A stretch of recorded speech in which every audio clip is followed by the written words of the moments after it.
Қайырлы күн достар, менің каналыма қош келдіңіздер. Бүгін сіздермен бірге оңтүстіктің хит тамақтарының бірі, өте тойымды, дәмді тағамдардың бірі нан салма деген тағамды бірге әзірлейтін боламыз.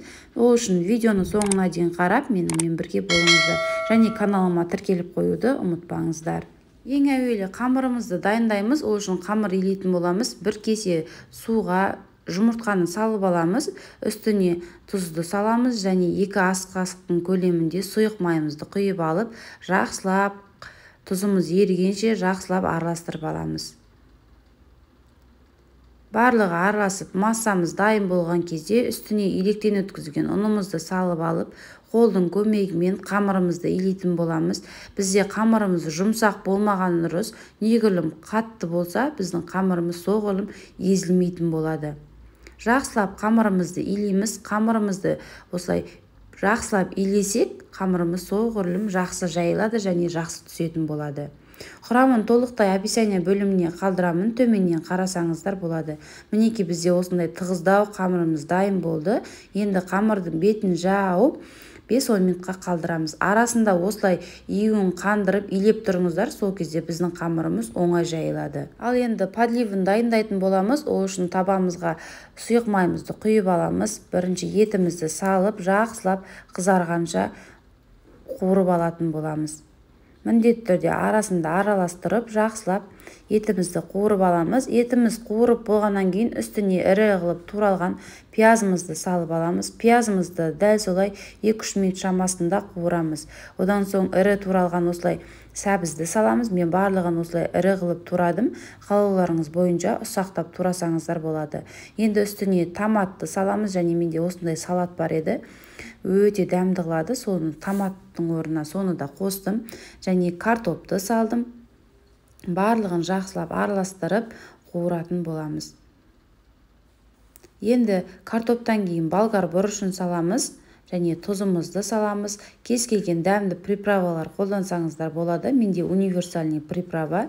Енді барлығын салып, жақсылап қуырып алғаннан кейін үстіне суымызды құя отырып, подливімізді дайындайтын боламыз. Мен осы картоптың барлығын бойынан асыра су құямын. Суды құйып болғаннан кейін, суымыз қайнағаннан кейін бетін жауып, баяу отта 40 минуттай қайнататын боламыз. Мінекей біздің подливіміз дайын болды. Енді қазанға суымызды құйып аламыз. Мен жұмыртқа саламын. Бізге жұмыртқамен ұнайды. Жұмыртқаны салып, тұзын саламыз. Сол бетін жауып қайнататын боламыз. Ал енді бағанағы июі қанып тұрған қамырымызды қараңыздар. Қамырымыздың июі қанып күшті болып тұр. Енді осы қамырды жаятын боламыз. Теңдей етіп 2-ге бөліп алып, жаямын. Бір зуала қылып жайсаңыздар да болады. Ұнымызды себей отырып, алғашында осылай қолдың көмегімен жақсылап басып аламыз.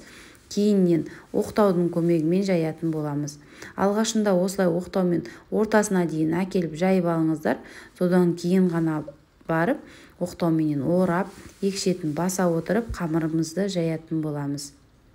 Қамырымыз тығыз болғандықтан біздің қамырымыз ешқандай жабыспайды. Онды себе отырып, осылай қамырымызды жаятын боламыз. Ешқандай ауыр салмақ салмай-ақ екшетін баса отырсаңыздар, біздің қамырымыз теп-тегіс болып жайылатын болады. Мінекей осылай жұқа қылып жайып алдым. Енді барынша жақсылап видеодағыдай орап аламыз. Орап болғаннан кейін қамырдың ортасынан кесіп аламыз. Сол кезде ыңғайлы болады. Дәл осылай видеодағыдай кесіп, кеспелерді дайындап алатын боламыз. Ешқандай ұн себудің қажеті жоқ.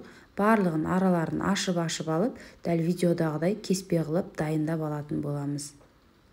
Енді осы дайын болған кеспемізді бағанағы суға саламыз. Ол үшін жұмыртқамызды салқын суға саламыз. Қайнап тұрған суға тұзды саламыз және сұйық майды құямыз. Әдемі болу үшін жабыспайды біздің қамырымыз. Сол кезде енді осы қайнап тұрған ыстық судың үстіне бағанағы жайылған қамырларымызды салып аламыз. Араластырып, жақсылап бетін жауып, бір бұрқ етіп қайнағаннан кейін бетін ашып қайнататын боламыз. Мінекей осылай біздің қамырларымыз дайын болады. 5-10 минут шамасында қайнатамыз. Біздің қамырымыз толықтай пісіп шығады. Егер де үстіне салқын су салып жіберсеңіздер, біздің қамырларымыз ешқандай езілмейтін болады. дара осылай ірі болып шығады. Енді үстіне подливтің бетіндегі майын құйып аламыз. Сосын жақсылап араластырып аламыз. Ортасына подливімізді құйып дастарханға ұсына берсек болады. Біздің тамағымыз осымен дайын болды. Мен жаңағы жұмыртқаларды бөліп осылай шет-шетіне турап алдым. Бізге солай ұнайды. Және қалауларыңыз бойынша бетіне укроп, зелень қоссаңыздар болады. Осымен біздің асымыз толығымен дайын болды. Міндетті түрде дәл осы рецептпен жасап көріңіздер. Өте тойымды, керемет тағамдардың бірі, сіздерге ұнайды деген сенімдемін. Видеоны соңына дейін қарағандарыңызға рахмет. Сіздермен болған Нұрия Амангелді. Келесі видеода жолыққанша қош сау болыңыздар.